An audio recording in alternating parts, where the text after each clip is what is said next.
안녕하세요. 도던의 답장입니다. 누군가가 내뱉는 울림 있는 독백이 대화가 될 수 있도록 재미나게 보았던 이야기에 대한 저의 답변과 생각을 남기고 있습니다. 그럼 오늘 제가 끼어들고 싶었던 멋진 독백 소개시켜 드릴게요. 2012년 10년도 지난 예전 일을 회상한다. 친구들과 함께 극장에서 인시디어스 1을 관람했던 때다. 공포 영화를 즐기지도 않고 오히려 기피하는 나였지만 등 떠밀려 어쩌다 보게 된 영화. 난 귀신을 믿진 않지만 그런 공포스러운 존재들이 꽤 무섭다. 그래서 무서운 장면들이 나올 것 같은 때 실눈을 뜨고서는 보는 둥 마는 둥 하면서 공포감을 이겨냈다. 나는 왜 두 눈을 질끈 감는 것 대신 실눈을 뜨는 걸 선택했을까? 그 순간의 공포를 이겨내기에는 눈을 감아버림으로써 시각을 완전 차단하는 것이 더 효과적일 텐데 말이다. 그러기는 싫었던 걸까? 도망치긴 싫되 피해가고 싶은 그런 심정이었을까? 예상되는 두려움에 대한 시각적 노출을 최소화함으로써 공포를 극복했던 그 경험이 지금은 내게 다른 의미로 다가온다. 공포 영상 이외에도 나에게 그와 비슷하게 공포감 내지는 두려움을 줄 수 있는 것들은 많이 있다. 마음의 불안감, 혼란스러움 등이 그것이다. 내면의 이런 두려운 요소들을 나는 실눈을 뜨고서 극복해 나간다. 결코 두 눈을 질끈 감지 않는다. 도망치긴 싫기 때문이다. 내 내면에 떠오른 것들이 유익하든 유해하든 간에 마주치지 않고 도망가는 건 있어서는 안 된다. 그렇기 때문에 나는 그것들을 실눈으로 마주하며 존재는 확인하되 결코 도망치지 않는다. 실눈을 통해 어설프게 보이는 실루엣, 그것만으로 충분하다. 내면의 그 존재를 인식하는 것만으로 극복의 모든 준비는 끝난 것이다. 두 눈을 부릅뜬 채로 마주할 필요는 없다. 두려움에 최대한 적게 노출되면서 그것을 극복해 나가는 것이 슬기롭고 지혜로운 방법이라고 생각한다. 물론 내면의 두려움과 정면 대결, 가령 부릅 눈을 떠서 극복하는 것도 좋지만 효율적인 방법은 아닌 것 같다. 중요한 건 도망치지 않는 것이다. 두 눈을 질끈 감거나 외면해서는 안 된다. 내면의 두려움뿐만이 아니라 외부에서 오는 수많은 난관이 있음은 누구나 공감할 수 있는 사실이다. 내면의 문제조차 맞닥뜨리지 못하는 사람이 과연 통제 불가능한 요소가 더 많은 외부의 문제에 잘 대처할 수 있을까? 절대 그렇지 않을 것이다. 중요한 건 어떤 방법으로든 그것을 마주하고 극복하는 데 있는 것이다. 그렇기 때문에 삶을 살아가는 모든 이들에게는 내가 언급한 실눈뜨기와 같은 방패가 있어야 한다. 삶은 안과 밖으로 나를 굴복시키려 겨냥하고 있는 수많은 창이 있기 때문이다. 여기까지가 저의 근사한 구독자님께서 보내주신 독백입니다. 제가 우선 이 글을 가져온 이유는 참 현실적이었기 때문이에요. 사실 밖에서는 그 내가 만화 주인공 빙의를 해서 다가오는 고난을 막 용사마냥 탕탕 쳐버리는 그런 상상하잖아요. 하지만 현실은 귀엽고 하찮은다. 아, 세상에서 제일 귀여운 내가 봐줬다. 이게 현실에 가깝잖아.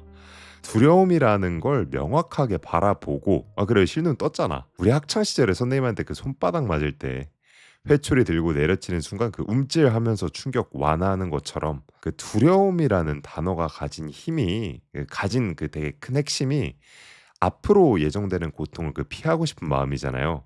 목적을 충분히 이룰 수 있게 하는 방법에 대해서 아주 잘 다룬 글이라고 생각을 해요. 여러분들은 이 독백을 듣고 어떤 생각을 하셨나요?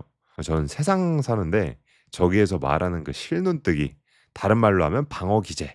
요게 그 인간 사는데 꼭 필요한 그 면역력 같은 것이라 생각하거든요. 사연자님의 독백에서는 그 전체적인 흐름을 한번 짚어주셨잖아요. 실루엣을 살펴봐라. 그래서 여기에 구체적인 저만의 행동 강령을 이야기해 드리면 아마 여러분들께서도 여러분들의 몸에 그 세균이 침입하지 못하게 잘 막을 수 있는 그 면역 체계를 만드는 데 도움이 되지 않을까 싶습니다. 사실 이게 두려움 전반에 관한 이야기를 하면 얘기가 끝도 없이 길어질 것 같아서 저 예시 안에서 말을 하면 좋을 것 같아요. 저 예시로 든 상황이 영화를 돈 주고 보러 온 상황이잖아요, 인시디어스. 이거 그 눈 뜨고 봐야 할 필요성이 완전히 없진 않죠. 그 영화를 보러 온 건데 내 돈 내고 보러 온 거잖아. 근데 막 귀, 코 막고 하면은 영화를 보러 온 의미가 없잖아. 내 돈이 막 공중분해가 되는 거잖아요. 그래서 그 완전 차단은 안 할 거고 한 4 단계로 두려움을 한번 다뤄 봤고요. 제가 아는 한 이 안에서 극복되지 않은 두려움은 없었던 것 같아요. 일단 첫 번째, 이런 두려운 감정이 든다. 완전히 한번 부정을 해 봅니다. '에이 뭐 기분 탓이겠지.' 하고 내뱉어나 보는 거예요. 이걸 해 본다라고 표현을 한 건 사실 되는 경우보다 되지 않는 경우도 꽤 많다는 뜻이고요. 이 두려운 나를 부정한다는 생각이 어디서 왔냐? 그 '병원에서 진단하는 신경통 같은 거다.'라는 생각에서 왔어요. 제 주변에 친구가 얼마 전에 위염에 걸렸어요. 근데 병원에 가니까 신경성 위염이라고 진단을 했다 해요. 근데 그 신경성 안정제를 먹다가 '아 이거 별 차이가 없는 것 같은데?' 하고 끊어 보고 그냥 양배추즙이나 그 위에 좋다는 걸 먹으니까 금방 나았다는 거예요. 사실 신경통이라고 처방하는 거의 모든 것들이 증상이 불분명해서 알 수 없는 것이기 때문에 기본적으로 그 약간 안개 같은 것일 수 있을 거라 생각을 했어요. 그러니까 우리가 직장에서 스트레스 받아서 막 어느 상사 때문에 힘이 드는데 월급 입금 한 방에 통증이 씻은 듯이 다 닿아 버렸다. 그러니까 이런 말이 있는 것처럼 원인 불명, 증상 불명인 경우가 많아서 일단 부정이나 한번 해 보자. 이게 첫 번째 단계입니다. 근데 이걸 첫 번째로 정한 이유는 저 이걸 부정을 할 때 보통 '내가 오늘 식사 시간을 거르지 않았나? 잠은 잘 잤나? 운동을 너무 무리했나?' 이렇게 세 가지 질문을 던지거든요. 이렇게 부정해서 절반까지는 아니어도 한 30% 정도까진 걸러져요. 그러니까 애초에 내 머릿속에 생각할 공간을 안 주는 게 이 첫 번째 단계를 두는 이유입니다. 두 번째, 두려움의 온도를 낮추는 것입니다. 일단 전 모든 감정은 그 온도가 있다고 생각을 하거든요. 그래서 우리 이런 표현을 쓰잖아요. 열받는다, 김식는다. 근데 이 감정이 음식이랑 굉장히 비슷한 면이 있다고 봤어요. 음식 중에 그 뜸을 들이는 음식이 있잖아요. 혹은 뭐 조리하고 나서 냉침되면은 좀 좋은 게 있고, 그러니까 차갑게 하면 좋은 게 있고, 뜨거울 때 바로 섭취하면 좋은 게 있잖아요.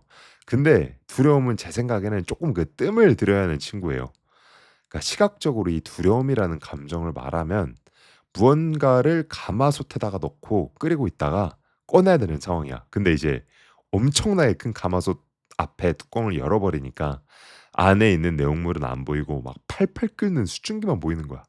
그래서 수증기 때문에 안 그래도 뜨거운데 요걸 꺼내야 되는데 안절부절하면서 뇌는 팽팽 돌고 그걸 생각하는 나는 미칠 노릇이니까 계속해서 정신적인 에너지가 닳죠. 근데 그 수증기가 쪼끔 잦아들 때까지 두려움이라는 감정의 온도가 낮아질 때까지 기다려도 괜찮거든요.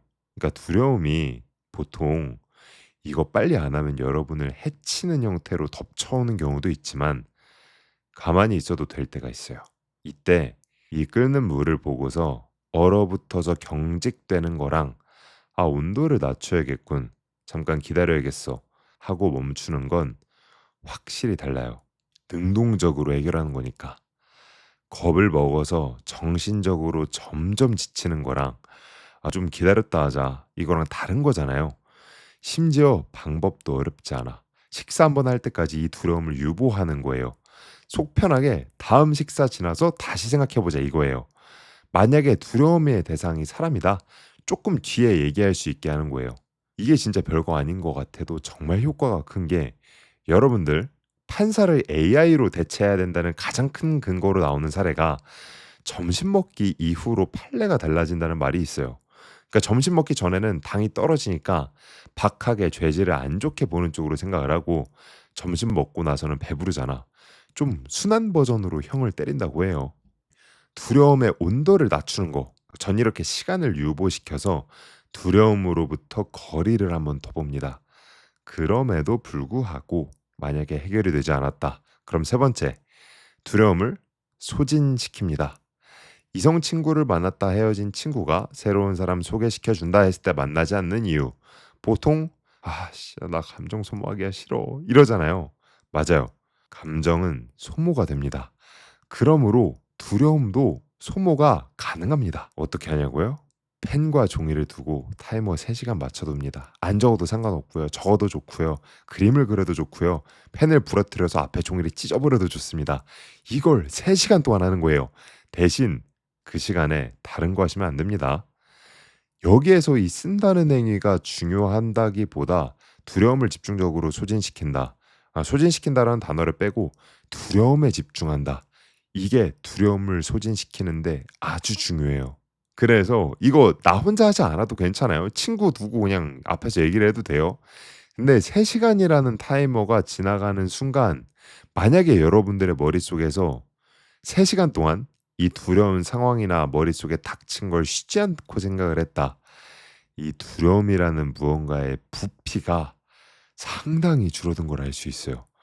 사실 그 펜으로 마음껏 적어봐라 이런 거 좀 많이 들어보셨을 거거든요. 근데 뭘로 해도 상관없고 뭐 펜으로 종이 찢어라 막 이런 말은 처음 들으실 거예요. 여기에서 중요한 건 3시간이에요. 3시간이라는 시간을 걸어둔 이유는 정말 3시간이라는 시간은 긴 시간이에요. 그냥 들어만 봐도 긴 시간이잖아요. 근데 이 두려움이라는 감정을 3시간 동안 집중을 안 하고 제대로 못 털어낸 상태에서 다시 일상으로 복귀를 하잖아.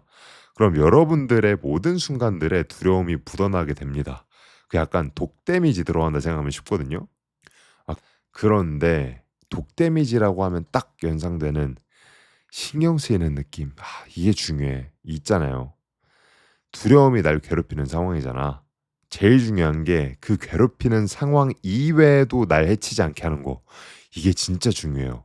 그래서 두려움을 3시간 동안 전 집중해서 소진시키기가 제가 드리는 3번째 단계입니다. 드디어 이제 마지막입니다. 저의 실눈뜨기 마지막 4번째 단계는 판단입니다.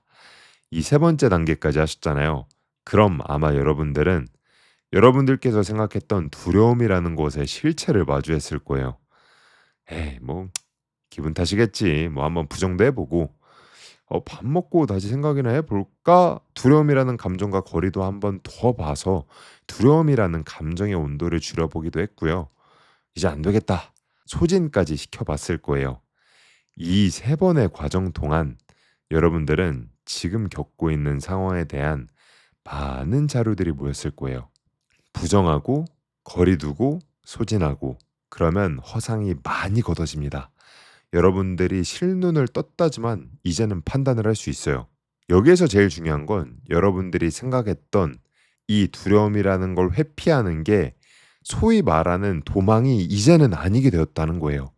여러분들은 이미 부정, 거리두기, 소진하기 이 과정을 통해서 능동적으로 이 두려운 상황에 대해 대처했어요. 그리고 이 대처하고서 얻어낸 결과물로 만들어낸 회피는 더 이상 도망이 아니고 결정입니다. 떡볶이 오늘 저녁에 먹는다 먹지 않는다 수준의 결정이라는 거예요. 선명하게 바라보고 내린 결정은 우리는 결단력, 판단력이라고 말하지 도망이라고 결코 이야기하지 않습니다. 만약에 이걸 누군가 도망이라고 얘기한다. 지금 바닥을 보고 머리를 강하게 내려쳐보라고 말해보세요. 당연히 못한다고 하겠죠? 그럼 도망친다고 놀리세요. 올바른 판단에서 내가 내린 판단은 더 이상 도망이 아닙니다. 여기까지가 제가 두려움에 마주했을 때 실눈을 뜨는 방법들이었고요. 독백의 주인님도 말씀해 주셨고 저도 똑같이 생각을 하는 건데 내가 세상의 어려움과 두려움에 얻어맞고 굴복할 수 있거든요. 여기 괜찮아요. 때려쳐도 상관없어. 근데 이게 온전한 나의 의지로 결정되어야 한다는 거예요. 그래야 내가 나를 사랑할 수 있으니까요. 여러분들께서 두려움을 극복하는 구독자님들의 실눈뜨기 방법이 있다면 댓글로 남겨주시면 이 상황이 정말로 다급하셨던 분들에게 큰 도움이 될 것 같습니다. 세상에 내던져졌지만 대화가 되어 살아나면 좋겠다라고 생각하는 이야기를 메일로 보내주시면 제가 한번 읽어보고 제가 답변을 남길 수 있는 종류의 주제라면 영상에서 또 다뤄보도록 하겠습니다. 다른 생각이 있으시다면 얼마든 댓글 남겨주면 감사할 것 같고요. 여러분들의 하루가 그 하루가 가진 무게만큼 가치 있길 진심으로 바랍니다. 감사합니다.